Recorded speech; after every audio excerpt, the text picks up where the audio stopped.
پوره وړی.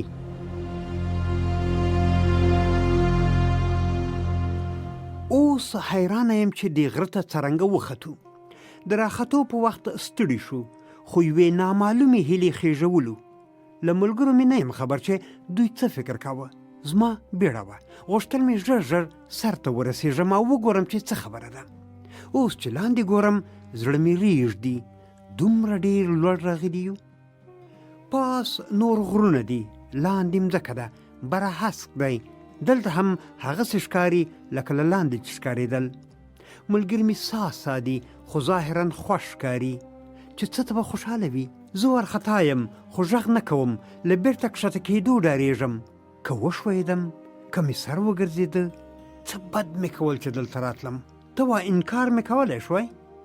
ملګرو مې لرې لرې ځایونو ته ګوته نیوله.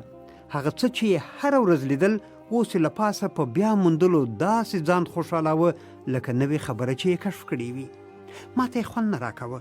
اصلاً مې فکر بل ځای بند و. باید یو بل څه مو سره ویلي وای چې ذهن مې بدل شوی وای، آسوده شوی وای. بیا که کښته کېدو هم شاید یو څه شوی. موږ 3 واړه 50 کلن یو.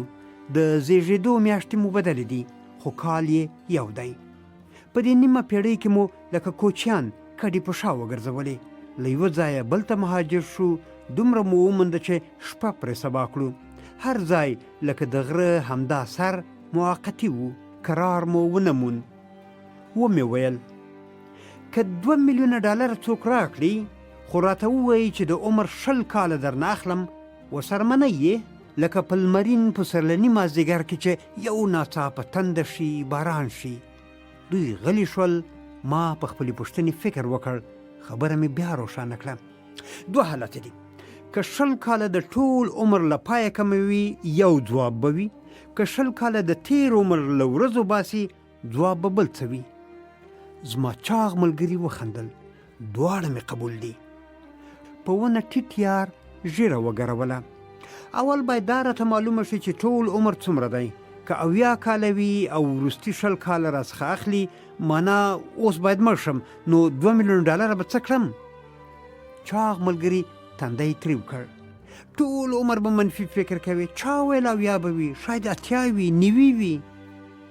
د غره په سر د چلیدونکي باد عجیب غږ و، نه تعریفېږي چې څه ډول، خو نه موسیقي وه نه په عذابونکی غږ.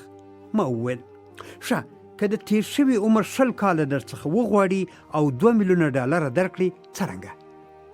په ونه ټیټ ملګری ودرېد. لاسونه یې سره خلاص کړل لکه غځونې چې کوي. سوال دا دی چې عقل او تجربه به د اوس وي که هغه رانه اخلي؟ چاغ ملګري بې له کوم سوچه وویل مهمه نه ده، مقصد اقتصاد ښه سي، تجربه او عقل په خپله ښه کېږي.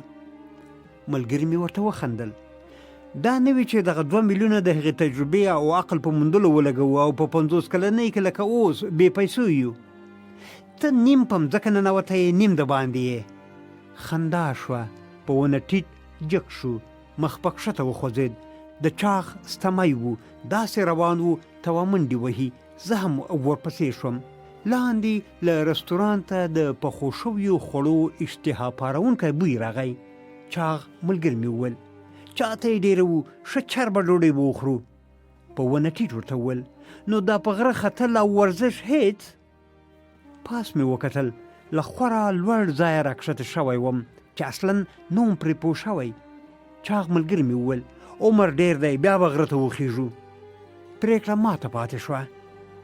زه لا هم په هغه پوښتنه کې ډوب یم 20 کاله په 2 میلیونو ډالرو بدل کړو که نه.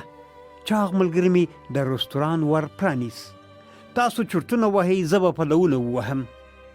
ملګري مې راته وکتل. ویې ویل د خیالي دنیا او منطق وخوړو.